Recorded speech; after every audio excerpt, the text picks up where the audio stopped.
तो अगर आप जेकेएसएसबी वीएलडब्ल्यू की तैयारी कर रहे हो, उसमें कंप्यूटर का सेक्शन एक ऐसा सेक्शन है जिसके सबसे ज़्यादा मार्क्स है, 25 मार्क्स का अकेला वही सेक्शन रहने वाला है। तो यही रीज़न है कि आज से हम कंप्यूटर साइंस की सीरीज़ भी स्टार्ट करने जा रहे हैं। और आज की जो पहली वीडियो है, यहाँ पर ऐसा है कि सब कुछ आपको याद करना है। बड़ा इंपॉर्टेंट ये पार्ट रहने वाला है, यहाँ से एग्जाम में क्वेश्चंस आया करते थे और अभी भी आने के चांसेस बनते हैं। इसीलिए इस वीडियो में जितना भी करवाने जा रहा हूँ वो सारा का सारा आपको याद करना है। इसके बाद सीक्वेंस में और भी वीडियोज आना स्टार्ट हो जाएंगी। तो स्टार्ट करते हैं आज की इस वीडियो को। कुछ नाम सामने स्क्रीन में देखने को मिल रहे हैं, जैसे फादर ऑफ कंप्यूटर किसे कहते हैं, पहला कैलकुलेटर कौन सा था, ये टैबुलेशन मशीन के इन्वेंटर कौन थे, या फादर ऑफ कंप्यूटर साइंस किसे कहा जाता है। इस तरह से जैसे 5-6 क्वेश्चन वन लाइन में बन रहे, इस तरह से 5-6 और आपके सामने स्टेप्स वगैरह आ जाएंगे। तो वो सब कुछ आपको याद होना चाहिए। तो वन बाय वन हम कवर करना स्टार्ट करेंगे। सबसे पहले आपके सामने स्क्रीन में आ रहा है, जो कि आपने हमेशा सुना हुआ है कि फादर ऑफ कंप्यूटर किसे कहा जाता है। अब father of computer Charles Babbage को कहा जाता है। ये आप सभी ने पहले भी पढ़ा होगा, सुना भी होगा। लेकिन चार्ल्स बेबेज को फादर ऑफ कंप्यूटर क्यों कहा जाता है? देखो, चार्ल्स बेबेज की कई तरह की इन्वेंशन थी। इसमें से जो अगर मैं कंप्यूटर की फील्ड में जो मोस्ट इंपॉर्टेंट दो की मैं बात करूंगा, इन्होंने पहले एक डिफरेंस इंजन बनाया था। ये इंजन का मतलब है कि यहाँ पे कैलकुलेशन का काम नहीं कर रहे हैं वो, ठीक है, क्योंकि पहले पहले कंप्यूटर क्या था, एज ए कैलकुलेटिंग मशीन थी, कैलकुलेशन को सॉल्व करने का काम कर रही थी। तो पहले इन्होंने एक डिफरेंस इंजन बनाया था। फिर आप कह सकते हो उसका अपडेटेड वर्जन बनाया था डिफरेंस इंजन 2, जिसे पॉपुलरली एनालिटिकल इंजन के नाम से जाना जाता था। अब ये एनालिटिकल इंजन क्या था, इसी में जो है वो प्रोग्रामिंग का कंसेप्ट यहाँ पर लाया जा रहा था। तो पहली बार जो प्रोग्रामेबल कंप्यूटर आप कह सकते हो, प्रोग्रामिंग कंसेप्ट लाया गया था कंप्यूटर में, वो इसी टाइम पीरियड पर लाया गया था जब ये एनालिटिकल इंजन पर काम कर रहे थे। जो पहला इनका डिफरेंस इंजन था वो 1822 के आसपास का टाइम पीरियड था, और जो दूसरा इंजन एनालिटिकल इंजन जिसकी वजह से इन्हें फादर ऑफ कंप्यूटर भी कहा जाता है, वो मैं बात कर रहा हूँ, वो 1834 के आसपास काम करना स्टार्ट करा था। हालांकि वो कंसेप्ट तो इन्होंने दे दिया कि हाँ, कंप्यूटर में प्रोग्रामिंग वगैरह डाल सकते हैं, सेट वगैरह कर सकते हैं, लेकिन वो डेवलप नहीं कर पाए थे, उसे वो कंप्लीट नहीं कर पाए थे। क्यों? एक तो इनका सबसे जो बड़ा इशू था वो था फंडिंग का। इन्हें पैसा नहीं दिया जा रहा था वहां पर, जो सरकार हुई थी उनकी तरफ से इतनी फंडिंग नहीं मिल रही थी कि वो कंप्यूटर बना सके। क्योंकि उस टाइम पर, क्योंकि पहली बार कुछ करने जाने खर्चा वगैरह ज्यादा आता था, तो उस टाइम इतना सामान वगैरह भी, जैसे आज के टाइम मार्केट में सब कुछ अवेलेबल है, आराम से यूज कर सकते हो। तो खैर, जो भी फंडिंग का इशू था, दूसरे के कुछ इश्यूज थे अपने मैनेजर के साथ वगैरह, तो उन इश्यूज की वजह से वो ये डेवलप नहीं कर पाए थे। लेकिन कंसेप्ट दिया था इन्होंने, उस कंसेप्ट की वजह से ही इन्हें फादर ऑफ कंप्यूटर कहा जाता है। किसकी हम बात कर रहे हैं? Charles Babbage. तो इंजन का नाम याद रखना है, एनालिटिकल इंजन की मैं बात कर रहा था। अब हम आगे चलते हैं सेकंड पॉइंट की तरफ। अब आपको यहाँ पर देखने को मिल रहा है मदर ऑफ कंप्यूटर। आपने फादर ऑफ कंप्यूटर तो सुन लिया, लेकिन मदर ऑफ कंप्यूटर किसे कहते हैं? जिन्हें हम मदर ऑफ कंप्यूटर कहते हैं वही हैं जो फर्स्ट प्रोग्रामर भी रही हैं। तो इनका नाम है एडा लोवलेस। अब ये ना हो कि कभी एग्जाम में आपके सामने क्वेश्चन आ जाए, who among the following was the first programmer, और ऑप्शन में एडा लोवलेस देखने को ना मिले, वहां पे अगस्ता एडा करके लिखा होगा, तो वो एक ही नाम है। जो फेमस नाम था वो एडा लोवलेस के नाम से जाना जाता था, इसीलिए आपके सामने ये वाला नाम लिखा हुआ। तो अगर अगस्ता एडा करके आ गया तो वो भी टिक कर देना, वो भी सही रहने वाला है। दोनों एक ही के नाम है यहाँ पर, ठीक है। तो मदर ऑफ कंप्यूटर भी इन्हें कहा जाता है और फर्स्ट प्रोग्रामर भी इन्हें कहा जाता है। अब इसका रीजन क्या है, सॉरी, इसका रीजन क्या है वो भी सुन लो। एडा लवलेस की बात करेंगे, ये उसी टाइम पीरियड पर काम कर रही थी जिस टाइम पीरियड पर चार्ल्स बेबेज अपने एनालिटिकल इंजन पर काम कर रहे थे। अब हुआ क्या था, थोड़ा इनका अगर हम ब्रीफ में समझ लें इनके बारे में, एडा लवलेस की बात करेंगे। इनका लाइफस्टाइल ठीक ही था, लेकिन हाँ, अलग बात है वो उस तरफ जा नहीं रहे थे, इन्हें कुछ करना था अलग से। जैसे इन्हें बचपन में स्टार्टिंग में अगर मैं बात करूं, जब बर्थ हुआ तो 2 साल के बाद ही पापा अलग हो गए, डिवोर्स वगैरह हो गया था उस टाइम पे, तो वो निकल गए यहाँ से। तो 8 साल की उम्र में तो पहले इनको जैसे आई विजन की प्रॉब्लम हो गई, हेडेक वगैरह होना स्टार्ट हो गई, और 14 ईयर्स की एज में पैरालाइज वगैरह भी हो गया था। और आई विजन की प्रॉब्लम और पैरालाइज के बीच जो टाइम पीरियड था, इस टाइम पीरियड पर ये सोच रहे थे उड़ने के बारे में कि किस तरह से उड़ना है। बर्ड्स की स्टडी क्या करते थे, उनके वेदर्स के बारे में स्टडी करते थे, क्या प्रॉपर्टीज हो, क्या चाहिए, क्या मतलब प्रॉपर्टीज आप समझते हो ना, किस तरह की प्रॉपर्टीज होंगी तो ही आप यहाँ पे फ्लाई कर पाओगे, कोई मशीन बना पाओगे। उस पर काम कर रहे थे, लिख रहे थे, ये सब कुछ कर रहे थे। और वो एज कितनी थी, 11-12 साल की उम्र की मैं बात कर रहा हूँ। और हालांकि बाद में फिर उस टाइम पीरियड पर आगे एजुकेशन की फील्ड में जब जाने की बात करेंगे, उस टाइम पे यूनिवर्सिटीज में अलाउ नहीं कर जाता था मैथमेटिक्स वगैरह पढ़े, लड़कियों के लिए स्पेशली वगैरह अलाउ नहीं किया जाता था। तो उनकी मदर ने होम ट्यूटर अरेंज वगैरह करे थे, बाद में प्रोफेसर को कहा था कि आप इसे अलग से पढ़ा दो, इस तरह से करके इन्होंने स्टडी वगैरह कंप्लीट करी थी।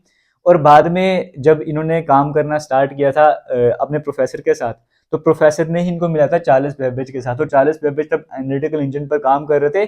उसी टाइम पीरियड पर इन्होंने अपना पहला प्रोग्राम भी लिखा था, और प्रोग्राम जो लिखा था वो बर्नौलीज नंबर को कैलकुलेट करने के लिए लिखा गया था। तो पहला प्रोग्राम इन्होंने लिखा था, इसी वजह से इन्हें फर्स्ट प्रोग्रामर कहा जाता है और मदर ऑफ कंप्यूटर भी कहा जाता है। हालांकि मैंने आपको जैसे बताया कि इनका जो कंप्यूटर है वो जब ये चाह रहे थे उस टाइम डेवलप नहीं हो पाया था कुछ इश्यूज की वजह से, लेकिन हाँ कंसेप्ट दिए थे, पहला प्रोग्राम लिखा था, इसलिए फर्स्ट प्रोग्रामर या मदर ऑफ कंप्यूटर और father of computer Charles Babbage को कहा जाता है। ये कंसेप्ट आपको क्लियर हो रहा होगा। और बाकी इनकी जो शादी है वो भी एक राजा से हुई थी, लेकिन हालांकि ये है कि डेथ इनकी 36 की एज में ही हो गई थी कैंसर की वजह से। तो कितना कुछ था लाइफ में करने को, कितना कुछ कर भी रहे थे, लेकिन आगे जिंदगी ने साथ ही, ये 36 ईयर की एज में डेथ हो गई थी। एडा लवलेस की हम बात करेंगे। कंप्यूटर को हम पहले कैलकुलेटिंग डिवाइस के तौर पे यूज करते थे, कैलकुलेटिंग मशीन है, सिर्फ काम क्या था कैलकुलेशन करने का, है ना। तो फर्स्ट कैलकुलेटर कौन सा था उस टर्म्स में अगर हम कहेंगे, वो भी इंपॉर्टेंट बन जाता है। अब हम ये कवर करना स्टार्ट करते हैं। तो जहां पर मैं बात कर रहा था फर्स्ट कैलकुलेटर की, तो उसे एबेकस कहा जाता है, ABACUS। अभी आप जैसे छोटे क्लासेस में एबेकस के बारे में सुनते भी हो, आपने देखा भी अगर होगा या नहीं होगा, अगर छोटे बच्चे घर पे आसपास कहीं पे, तो अपने एबेकस का नाम जरूर सुना होगा। तो आज के टाइम पर हालांकि मॉडर्न एबेकस सामने आता है, तो जो पहला कैलकुलेटर था वो यही एबेकस ही आपके सामने आया था, जिसमें एक वुडन का स्ट्रक्चर उस टाइम पे हुआ करता था। हो सकता है मैं आपको इमेज भी शो करूंगा, प्रेजेंट वाली मॉडर्न जो भी मुझे मिलेगी वो मैं शो करूंगा स्क्रीन में। तो एबेकस की बात करेंगे, वुडन स्ट्रक्चर होता था, इसमें एक ऊपर की तरफ बीड्स होती थी, एक नीचे की तरफ बीड्स होती थी। कोई कोई बीड्स यूज करता था। एबेकस की बात करूंगा, इसमें जो बीड्स यूज हुआ करती थी, तो कभी कभी बीड्स की जगह वहां पे स्टोन वगैरह कुछ भी यूज करते थे, लेकिन एक ऊपर की तरफ होती थी, एक नीचे की तरफ होती थी। अगर कोई स्क्रीन में दिख रहा होगा तो जो ऊपर वाली बीड्स हैं अपर बीड्स, और नीचे वाली बीड्स को लोअर बीड्स या फिर हेवनली बीड्स या फिर अर्दन बीड्स के नाम से जाना जाता था, फिर आज भी कहा जाता है। तो उसमें काउंटिंग कुछ इस तरह से होती थी। ये हमारे पास जो आंसर बार होती थी, इसके ऊपर बीट्स होगी, एक दो जितनी भी बीट्स वगैरह, नीचे भी कुछ इस तरह से बीट्स वगैरह होती थी, है ना। तो जो नीचे की बीट्स है इसका नंबर 1 है, इसका मतलब 2। अगर इन तीनों को मैं बोलूंगा 3, इन चारों को बोलूंगा तो 4 नंबर हो जाएगा। अगर मुझे लगाना है 1 या 2, मुझे अगर सम करना है 2, तो मैं इस बीट को भी ऊपर आके इसका टच कर दूंगा और दूसरे को भी इसका टच कर दूंगा। जितनी आंसर की लाइन से टच होंगे बीट्स, उतना मेरे पास नंबर आ रहा होगा। जैसे मैं एडिशन कर रहा हूँ तो मेरा भी आंसर कितना आ रहा है 2, क्यों, इस लाइन के साथ 2 बीट्स अटैच हैं। उसी तरीके से अगर मुझे 3 ऐड करना है तो मैं 3 बीट्स को उठा के ऊपर की तरफ टच कर दूंगा ना, थंब से ऐसे ऊपर करते हैं और यहाँ से ऐसे नीचे की तरफ करते हैं, इस तरह से इसकी मूवमेंट होती है ना। अगर मुझे 4 दिखाना है इसके आंसर में, सम करना 4, तो मैं चारों बीट्स को ऊपर कर लूंगा, ठीक है। अब अगर मान के चलो मुझे 5 आंसर बताना है, तो मैं इन चारों को नीचे की तरफ ही रहने दूंगा, इसे अपनी पोजीशन पे ही रहने दूंगा। जो ऊपर वाली बीड है इसे टच कर दूं, क्यों, क्योंकि जो ऊपर वाली बीड है वो 5 नंबर को इंडिकेट करती है। अब मुझे सम 6 अगर बताना है, तो 5 को तो मैं टच करूंगा करूंगा, एक नीचे से भी उठा लूंगा, वो 6 बन जाएगा। मुझे 7 बनाना है तो 5 को तो टच करके रखूंगा 2, इस तरह से करके एबेकस काम किया करता था। फिर आगे 10 वाली प्लेस, 100 वाली प्लेस, इस तरह से चलती थी। तो ये था हमारे पास पहला जो कैलकुलेटर था, एबेकस जिसे हम कहते हैं। इसके बारे में बेसिक सी इन्फॉर्मेशन मैं आपसे शेयर करूं, पहला कैलकुलेटर था जिसके बारे में आपको पता होना चाहिए। अब आगे चलते हैं नेक्स्ट पॉइंट की तरफ। नेक्स्ट पॉइंट जो आपके सामने आ रहा है वो है फर्स्ट मैकेनिकल कैलकुलेटिंग मशीन। अब ये थोड़ा सा और एडवांस वर्जन आ चुका था। इसकी जो इन्वेंशन है वो किसने करी थी, पास्कल ने। तो उन्हीं के नाम पे पास्कल मशीन, जैसे पास्कल आप कह सकते हो, वो इसका नाम रखा गया था। अब ये इसका इशू क्या था, जैसे यहाँ पे बीट्स वगैरह यूज किया करते थे तो काफी टाइम वगैरह लगा करता था। अब पास्कल के जो फादर थे वो थे टैक्स कलेक्टर, टैक्स सुपरवाइजर बोलो। तो वो जब उन्हें कैलकुलेशन करने, हिसाब किताब रखना था, तो काफी समय, पूरा पूरा दिन कई बार निकल जाता था कैलकुलेशन वगैरह करने में। तो अपने फादर की हेल्प करना चाहते थे। और बता दूं ये वही पास्कल है जिन्हें आप फ्लूइड मैकेनिक्स में, या फिर अगर आप 12th में साइंस वगैरह पढ़ते हो उनके जैसे पास्कल स्लैब पढ़ते हो, जो फ्लूइड्स के टर्म्स में पढ़ते हैं वो भी यही पास्कल, वो वाले पास्कल की मैं बात कर रहा हूँ। दोनों सेम ही है, ठीक है। तो इन्होंने ये मशीन भी बनाई थी, पास्कल वाली मशीन जिसकी मैं बात कर रहा हूँ, पहली मैकेनिकल कैलकुलेटिंग मशीन। इसमें वो व्हील्स को यूज क्या करते थे, अपने फादर का काम आसान करने के लिए, कैलकुलेशन आसान करने के लिए, अपने फादर की हेल्प करने के चक्कर में पूरी दुनिया की हेल्प कर दी थी। तो ये मशीन उन्होंने जो बनाई थी, आप अगर स्क्रीन में दिखा पा रहे हो, उसमें व्हील्स वगैरह यूज हो रहे हैं, गियर वगैरह यूज होते थे। तो गियर की सिस्टम की हेल्प से बड़ा आसान बन चुका था, इजी बन चुका था कैलकुलेशन वगैरह करना। तो इसीलिए मैं बोल रहा हूँ, अगर आपसे एग्जाम में पूछेगा पहली मैकेनिकल कैलकुलेटिंग मशीन कौन सी है, तो वो पास्कल आपको नाम याद रखना है, इतना भी आपको पता होना चाहिए। आगे चलते हैं नेक्स्ट पॉइंट की तरफ। और जो पास्कल की मशीन थी, इसे अरिथमेटिक मशीन के नाम से भी जाना जाता था। ये एक पॉइंट रह गया था, ये भी कवर कर लेना। बाद 3 पॉइंट हम एक साथ कवर करने वाले हैं, जिसमें टेबुलेशन मशीन किसके द्वारा बनाई गई, हरमन हॉलरिथ के द्वारा बनाई गई थी। वही सब है जो मतलब कैलकुलेशन का काम इजी बना रहे हैं, ठीक है, वही सब कुछ चल रहा है अभी आपके सामने। तो जो टैबुलेशन मशीन थी वो हरमन हॉलरिथ के द्वारा बनाई गई थी। फिर पंच्ड कार्ड के इन्वेंटर कौन है? Joseph Merrick. ये नाम क्यों आ रहा है अभी आपसे मैं शेयर कर लूंगा ये भी। और father of computer science, father of computer Charles Babbage और father of computer science Alan Turing को कहा जाता है। ये दो नाम याद रखना, कभी कंफ्यूजन मत क्रिएट करना कि फादर ऑफ कंप्यूटर का पे एलन ट्यूरिंग कर लेना। फादर ऑफ कंप्यूटर साइंस में एलन ट्यूरिंग आपको नाम याद रखना है।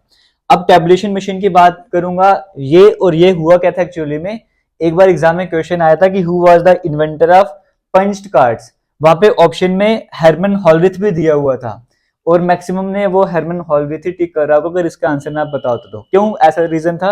हरमन हॉलरिथ की बात करेंगे, टैबुलेशन मशीन जो बनाई थी इसमें पंच्ड कार्ड को यूज कर, जैसे आज के टाइम पे ओएमआर शीट होती है उसमें आपको डॉट देखने को मिलते हैं, वैसे उसमें होल हुआ करते थे, उसमें इंफॉर्मेशन वगैरह स्टोर हुआ करती थी। तो इस तरह से वो काम किया करते थे ना, एज ए इनपुट की तरह अगर मैं बात करूंगा तो आप सिंपल इतना समझ लो। तो पंच्ड कार्ड ये यूज क्या करते, तो ये पंच्ड कार्ड वहां पर यूज कर रहे थे, इस वजह से लगा कि हाँ पंच कार्ड का अगर नाम आ गया तो हरमन हॉलरिथ हम टिक कर देंगे। लेकिन पंच्ड कार्ड इन्होंने यूज तो करे थे लेकिन वो इन्वेंशन किसी और की थी, 1801 के आसपास इन्वेंशन करी थी जोसेफ मैरिक ने पंच्ड कार्ड की।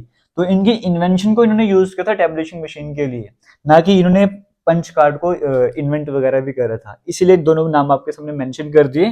टैबुलेशन मशीन हरमन हॉलरिथ आपको नाम याद रखना है, लेकिन पंच्ड कार्ड अगर आपसे पूछ लेगा जो इन्होंने यूज करे थे वो जोसेफ मैरिक है। तो ये सारे नाम में अगर आप पहली बार इनको सुन रहे हो पढ़ रहे हो तो आपको हो सकता है अजीब से लगेंगे, सोचोगे कैसे याद करने हैं। लेकिन जब आप बार बार रिवाइज करते जाओगे पढ़ते जाओगे तो कहाँ डिफिकल्टी बनने वाली है। ये सब कुछ आप लिखोगे 3 से 4 मिनट में नोट्स आराम से बना लोगे। 3-4 दिन रिवाइज करो, नाम पुराने से लिखना स्टार्ट हो जाएंगे, 1 हफ्ते के बाद याद हो जाएंगे, 2 हफ्ते के बाद सपनों में आना स्टार्ट हो जाएंगे। तो कुछ नहीं बोलने वाला है, बड़ा आसान है। जितनी बार देखोगे उतना आपके लिए कॉमन बनता जाएगा, जितनी बार इग्नोर करोगे उतना डिफिकल्ट बनता जाएगा। और लास्ट में father of computer science Alan Turing, इनके नाम पे ट्यूरिंग मशीन अगर आपने सुना होगा वो भी इनके नाम पर बनाई गई थी। एलन ट्यूरिंग और फादर ऑफ कंप्यूटर साइंस कहा जाता है। ये कुछ 1 2 3 4 5 6 7 इंपॉर्टेंट पॉइंट्स हमने कवर करें। इसी तरह से 4-5 और कवर करेंगे, फिर आज की इस वीडियो को एंड करेंगे और उसके बाद दूसरा पार्ट हम यहाँ पर स्टार्ट कर देंगे। लेकिन अगर आपको वीडियोस अच्छी लग रही है तो वीडियो को शेयर जरूर कीजिए। इसी चैनल पर और भी प्लेलिस्ट बनी है, जैसे VLW की रीजनिंग की है, जीके वगैरह की है, इंडियन हिस्ट्री पॉलिटी है, वो सारी प्लेलिस्ट भी देखो, आपकी तैयारी अच्छे से हो जाएगी। और साथ ही साथ एक प्लेलिस्ट भी चल रही है MCQ के नाम से। जीके के 20 क्वेश्चन होते हैं, 20 MCQ वहां पर आपको देखने को मिलते हैं। वो वाली प्लेलिस्ट भी जाके देखना स्टार्ट कर दो, वहीं पे बाद में कंप्यूटर की क्वेश्चंस भी ऐड करना स्टार्ट कर दूंगा मैं। वो प्लेलिस्ट भी जाके देखना स्टार्ट करो, पढ़ते जाओ और MCQ कवर करते जाओ, इंपॉर्टेंट रहने वाला है। और जो टेस्ट सीरीज या फिर कोर्स ज्वाइन करना चाहते हैं उनको लिंक वीडियो के कमेंट सेक्शन में डिस्क्रिप्शन बॉक्स में मिलेगा, वहां पर जाके कोर्स को ज्वाइन कर सकते हो, टेस्ट सीरीज को ज्वाइन कर सकते हो, दोनों में डिस्काउंट चल रहा है। फिलहाल आगे चलते हैं नेक्स्ट पॉइंट की तरफ। कुछ और इंपॉर्टेंट पॉइंट अब हम कवर कर लेते हैं। जैसे सबसे पहला पॉइंट आपके सामने आ रहा है, स्टोर्ड प्रोग्राम का कंसेप्ट पहली बार लेकर कौन आया था? मतलब कंप्यूटर में हम स्टोर भी कर सकते हैं कुछ ना कुछ, वो वाला कंसेप्ट लेकर अभी तक कोई नहीं आया था, पहली बार लेकर थे जॉन वैन न्यूमैन।